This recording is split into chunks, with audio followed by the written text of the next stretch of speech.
నిన్న కాశ్మీర్లో ఏదైతే ఉగ్రవాదుల అమానుష దాడి అది ఒక పిరికిపందల చర్య. ఇది హ్యుమానిటీ మీద మానవత్వం మీద జరిగిన దాడిగా భావిస్తోంది వైఎస్ఆర్ కాంగ్రెస్ పార్టీ. వారి ఆత్మకు ఈ దుస్సాహసం వాళ్ళు చేసిన దుస్సాహసంలో ఈ దుస్సంఘటనలో మరణించిన వారి ఆత్మలకు శాంతి కలగాలని ప్రార్థిస్తున్నాం. అలాగే ఆ కుటుంబాలకు ప్రగాఢ సానుభూతి తెలుపుతుంది వైఎస్ఆర్ కాంగ్రెస్ పార్టీ. ఈరోజు ఈ క్యాండిల్ ర్యాలీ ద్వారా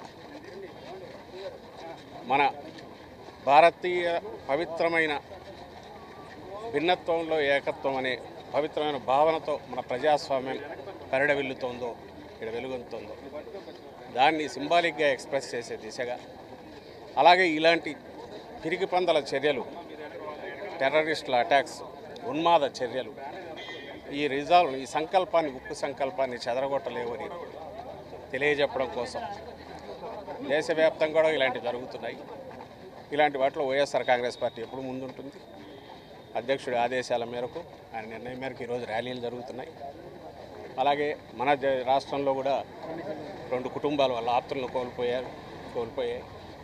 అక్కడికి మా సీనియర్ నాయకులు వెళ్తున్నారు. ఈ కష్టకాలంలో వాళ్ళందరికీ మేము ఫిజికల్గా ఇక్కడ నుంచి కాకపోయినా రాష్ట్రంలో ఉండే కుటుంబాల దగ్గర సీనియర్ నాయకులు పోతున్నాం. మిగిలిన వాళ్ళు కూడా మా సానుభూతి ఎక్స్ప్రెస్ చేస్తున్నాం. వీటిని ఇలాంటి పిరికిపందల చర్యలు మన ఏదైతే మనం నిలబెట్టుకున్న సామరస్యాన్ని, సుహృద్భావ దాన్ని ఎటు పరిస్థితుల్లో చెడగొట్టలేవు. అలాంటివి ఎవరైనా దురాశ పెట్టుకుంటే వాళ్ళే ఫెయిల్ అవుతారని చెప్పడం కోసం దేశవ్యాప్తంగా జరుగుతున్న సంఘటితంగా నిలబడిన దాంట్లో మేము కూడా వైఎస్ఆర్ కాంగ్రెస్ పార్టీ తరఫున ఈరోజు పార్టిసిపేట్ చేస్తున్నాం. Please subscribe .news.